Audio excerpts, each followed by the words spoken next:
Эфирда Татарстанның көньяк көнчыгыш хәбәрләре, студияда Резида Шамсуллина. Исәнмесез, бүгенге программада. Яңа үзәктә укырга, эшләргә һәм яшәргә. Можно какую-то задвижку закрыть или наоборот открыть. Федераль төбәк һәм шәһәр массакүләм мәгълүмат чаралары журналистлары фәнни белем бирү үзәген ачуда катнаштылар. Ак халатлы фәрештәләр Ознакай районы шундый акцияга кушылды. Алла бирсә, травматолог булып чыгачакмын. Ознакай кайтабыз обязательно. Район җитәкчелеге Сырхаухана табиблары белән берлектә медицина һөнәрен сайларга теләгән мәктәп укучылары белән очрашты. Урам җыештыручылар хөрмәткә лаек. Эше җиңелләрдән булмаса да, Баулуда яшәүче Әлфия Воронцова үз һөнәрен ярата. Федераль республика һәм җирле массакүләм мәгълүмат чаралары журналистлары фәнни белем бирү үзәгендә булдылар. Алар фән, мәгариф һәм бизнесның үзара бәйләнештә ничек эшләвен үз күзләре белән күрделәр. Заманча аудиториялар, лабораториялар, студентларга һәм укытучыларга яшәү һәм эшләү өчен уңайлы шартлар. Тулырак алдагы сюжетыбызда. Виртуаль чынбарлык югары нефть мәктәбе студентларына белемнәрен практикада үзләштерергә ярдәм итә.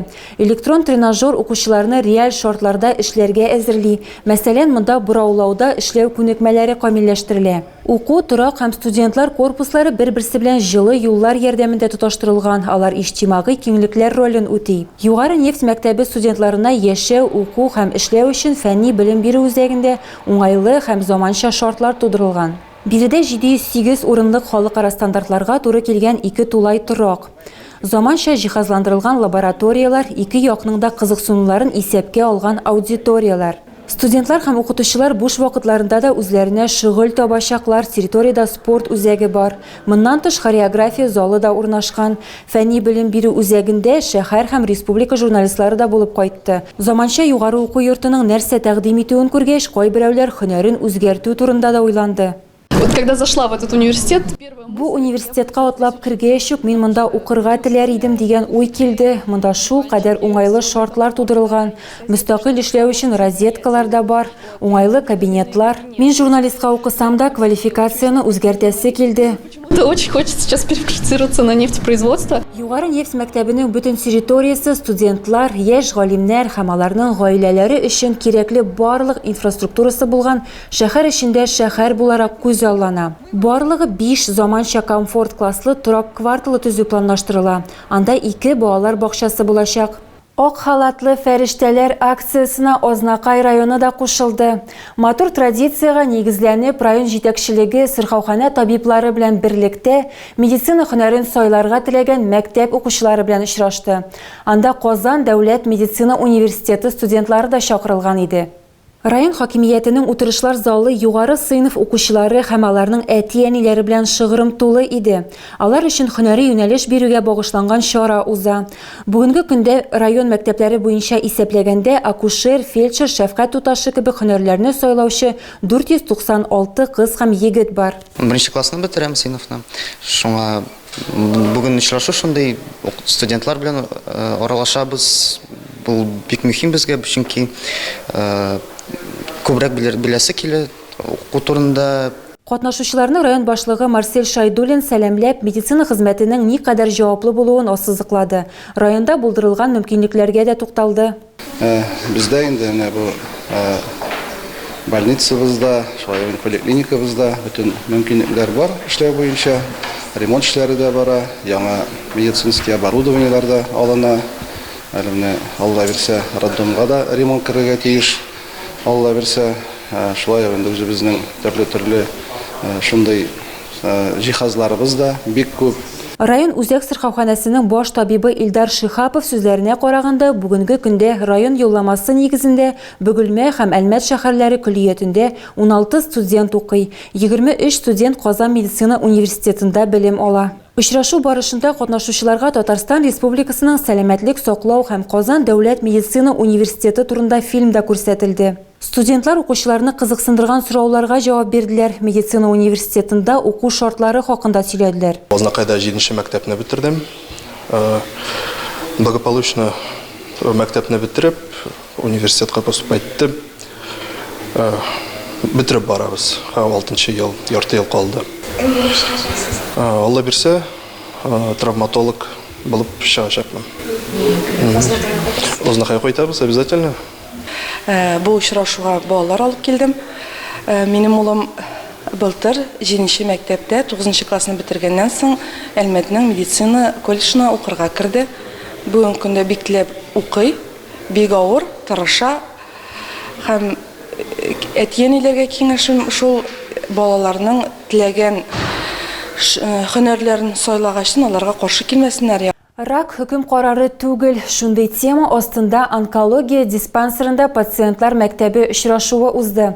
Чара 4 февральдә билгеләп үтелә торган Бөтен дөнья онкология авырулары белән көрәшү көне уңаеннан оештырылды. Ну, когда уже операция, день назначили. Операция көне билгеләнгәннән соң мин бер үзем түгел, бу авырлыкларның барысында йөреп чыгачакмын дип уйлап йөрдем. Мин үземә шулай ярдәм иттем. Перенесу вот эти все тягости. Ну, я вот так себя подбадривал. Альбинаның тарихы 2020 елда башлана.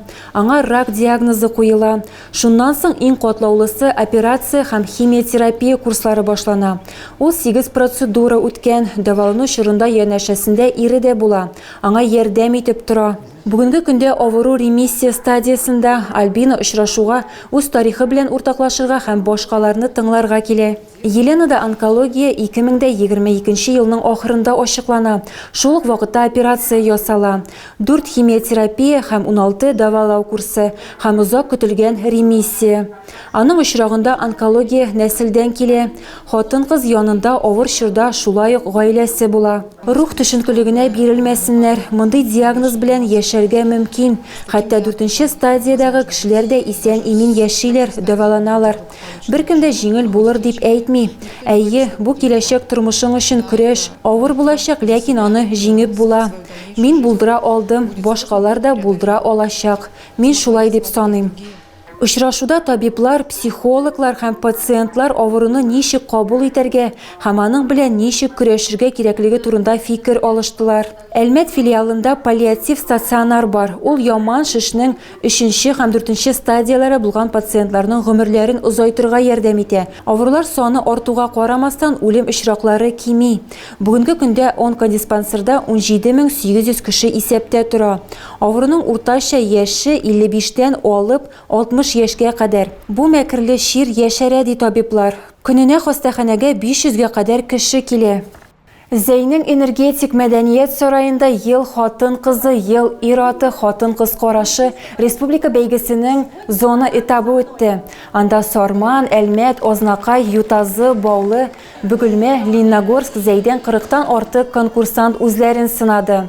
Зәйд аның яклап төрле номинацияда 7 гүзәл зат һәм 1 ир-ат катнашты. Зона этабы нәтиҗәләре буенча алар барысы да җиңүчеләр арасында. Баулыда яшәүче Әлфия Воронцова 20 елдан артык урам җыештыручысы булып эшли. Эше җиңелләрдән түгел, аеруча кыш көне, көчле кар һәм бураннар булганда. Әмма үз һөнәрен ярата. Бу хакта ул безнең төшерү төркеме белән уртаклашты. Кар яуган вакытта Әлфия Воронцова иртәдән үк кулына көрәк тотып кар өемнәре белән көрәшә, тротуарларны кардан чистарта. Бу эшне ир-ат кына башкарып чыгар кебек, әмма нәфис зат барысында үз көче белән булдыра. Работы очень много, зимой даже, можно сказать. Үз эшемнән канәгать, яхшы түлиләр, җитәкчебез урам җыештыручыларны кадерләп тора. Мин монда тудым, шәһәргә күчеп карадык, 6 айдан соң кире кайттык. Туган яклар тарта. Эш бик күп, аеруча кыш көне. Мөмкин булганча эшлим, беркем дә зарланмый. Как говорится. Ну, конечно, работа дворника очень сложная. Нефтепровод урамында яшәүчеләр Әлфия ханымга рәхмәтле. Шушы урамда яшәүче эчке эшләр бүлеге ветераны Хәмид Зайнагутдинов бүген дә кулына көрәк тотып чыккан. Ул һәр вакыт ярдәм итәргә тырыша. Әлфия Воронцова балаларның иминлеге турында да кайгырта. Ул балалар һәм спорт майданчыкларында чисталыкта тотарга тырыша. Хатын-кыз үзенең авыр язмышы турында да сөйләп үтте. В 2008 году я потеряла свою дочь. 2008 елда олы кызымны югалттым. Аның 2 баласы калды. Шул вакыттан бирле мин 2 бала тәрбиялим. Хәзер Виктория оныгыма 16 яшь, Владиславка тиздән 20 тулачак. Алар үсеп җиттеләр. Кызга ул вакытта бер генә яшь иде, малайга 4. Онык контракт буенча хәрби операция зонасында. Мин аның белән горурланам һәм әлбәттә бик борчылам. Вот сейчас внук ушел по контракту в СВО. Горжусь им, честно говоря, конечно, и страшно, переживаем за него. Нефтепровод урамда яшәүчеләр бер гаилә кебек, алар бергә өмәләргә чыгалар. Әлфия ханымга ярдәм итәләр. Халык сүзләренчә, алар урам җыештыручыдан уңдылар. Ул ишек алдын гел тәртиптә тота. Быел Әлмәт урамнарыннан узган ел белән чагыштырганда 3 тапкыр күбрәк кар чыгарылды. Мондый мәгълүматны шәһәр автомобиль юллары идарәсе китерә. Ел башыннан полигонга 168 мең кубометр кар чыгарылган. Әлеге күләмнең 7нче өлеше соңгы 3 көндә генә чыгарылган. Бу 24 мең кубометр. Хезмәткәрләр тәүлек әйләнәсе эшлиләр. Урамнар чират буенча чистартыла. Көн сайын 45 берәмлек техника сменага чыга. Шәһәр автомобиль юллары идарәсе халыкка юл хезмәтләре эшенә аңлап карауларын һәм мөмкин булса техниканың эшен күргәч, чистарту зонасында үз автомобильләрен калдырмауларын сорый. Әлмәт халкын шәһәрдә яңа павильон барлыкка килүе кызыксындырды. Аның ал тактасында кеше приюты дип язылган. Аны күптән түгел Шевченко урамында беренче йорт янында урнаштырдылар. Биредә авыр тормыш хәлендә булган гражданнар өчен кайнар ризык таратылачак. Например, не этот, хочет на вынос, без проблем можно на вынос. То есть будут специальные такие посуда. Эту посуду опять же надо будет это согласовать, что будет там написано, или там добрый армейский, или что-нибудь такое из этой серии. Бу бердән-бер нокта түгел, кеше приюты проектына инде 10 ел. Беренчесе Казанда барлыкка килде. Бүгенге көндә 6 нокта эшли Казанда, Минзәләдә, Ульяновскида, Яшел Үзәндә. Казанның кеше приютында көненә 2000 порция таратыла. Место было согласовано с администрацией. Бу урын шәһәр администрациясе белән килешенгән. Һәм белгәнебезчә, монда мохтаҗлар һәм пенсионер әбиләр яши. Гомумән кайнар ризык ашарга килүчеләрнең якынча 90% безнең кадерле пенсионерлар, безнең әбиләр һәм бабайлар. Дедушки. Мәктәп укучылары технология укытучысы белән бергә этләр өчен оялар ясыйлар. Баулы территориясендә хуҗасыз хайваннарны тоту буенча пункт урнашкан.